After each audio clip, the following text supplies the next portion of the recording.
nous apportez une pendule, une jolie pendule. Quelle est son histoire? Son histoire, c'est une pendule que mon mari a achetée en Suisse. Donc je l'ai héritée. Donc comme je dois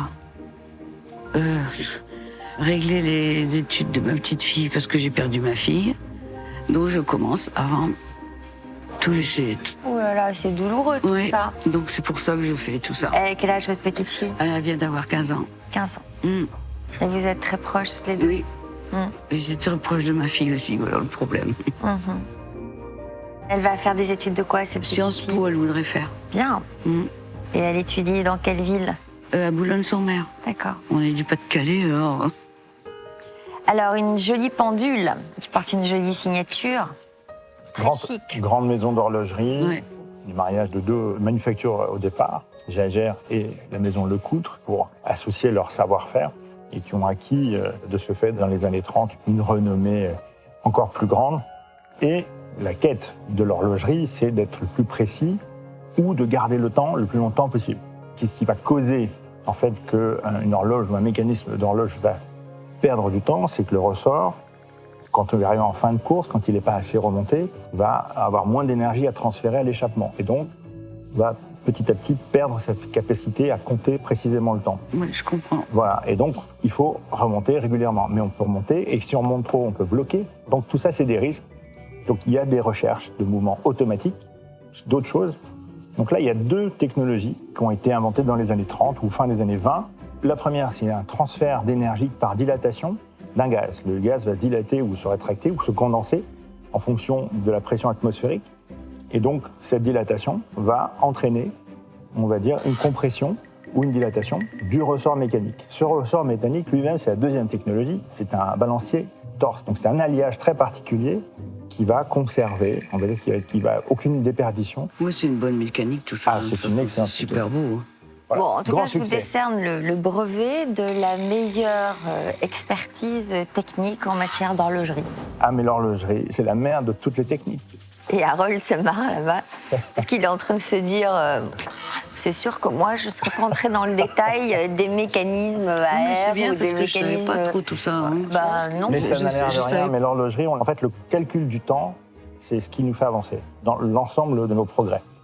Est-ce qu'en tant que maître horloger officiel, vous pourriez sortir la pendule Absolument. de son petit Elle est coffret? lourde, hein. Alors, elle est lourde parce qu'elle a un socle en marbre. Marbre vert d'eau. Voilà. C'est un bel objet en plus, très élégant. Elle est bloquée là. Oui, alors souvent, on la bloque pour le transport. Oui, devant. Ici, là. Devant, qui permet de bloquer pour le transport. Parce que ce fameux balancier par torsion, Oui, ça fait beau. voilà, il est très fragile en chocs latéraux. Donc, Il c'est faut pour pas ça qu'il balance. Voilà. Alors, ce qui est chouette, c'est qu'on peut profiter du mécanisme par ça. transparence.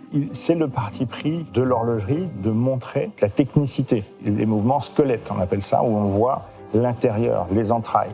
Alors on voit très bien ici la capsule qui est hermétiquement scellée, dans laquelle il y a un gaz, le chlorure d'éthyle, mais qui est aussi la cause de la variation du coût, la variation du prix aux enchères. Donc si on comprend bien, on ne remonte pas cette pendule. On charge la capsule de gaz qui va se compresser comme ça, et pendant 20 ans, 30 ans, elle va transmettre. Voilà. Mais aussi hermétique que la capsule peut être, il y aura quand même Des déperditions. une déperdition. Alors, donc, le fait qu'il y ait une petite déperdition de gaz va provoquer une petite déperdition dans l'estimation. Et oui, c'est-à-dire qu'il faut le recharger. Pour le remettre sur le marché, on doit l'apporter. Et il n'y a que... Et ça coûte cher? C'est autour de 400 € à peu près, la recharge. Donc Donc, c'est c'est assez... 400 € que vous allez enlever? Alors moi, j'enlève rien du tout, mais le marché s'en charge, puisque le marché connaît ce prix, donc c'est sûr que ça va faire partie. Donc ce sont des pendules, lorsqu'on a le certificat qui sort de l'atelier de révision, on peut vendre jusqu'à 1200. Là, on a un doute, donc on sera plutôt vers 600 €. 600 €, c'est l'estimation de Jérôme. Non, on va les faire monter un petit peu. Mais alors oui, surtout que vous avez la boîte. Bonne chance alors Merci pour beaucoup. cette vente et bon courage. Merci beaucoup. Merci à vous. Au revoir, merci Au revoir. bien. J'ai beaucoup apprécié l'expertise de Jérôme. Il a bien expliqué la mécanique de la pendule, des choses que je ne savais pas, par exemple pour le gaz. Et bon, j'espérais plus sur l'expertise, on verra pour les acheteurs par la suite. Ce genre de pendule a un vrai intérêt sur le marché aujourd'hui pour plusieurs raisons. Le premier, la marque. Grande maison d'horlogerie.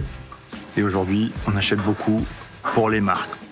Mais derrière ça, pour les collectionneurs, ceux qui aiment l'horlogerie, la pendule Atmos a ça d'être quelque chose qui ne se remonte pas, ou presque pas, avec un mouvement de balancier circulaire comme ça, qui est visible, qui est dans une boîte très élégante, en bronze et en marbre, dans son coffret. Et ça, le marché va apprécier. Maintenant, le revers, c'est que le gaz dans la capsule, il faut la recharger. Ça coûte assez cher. Donc le coût de la recharge s'enlève forcément de l'estimation.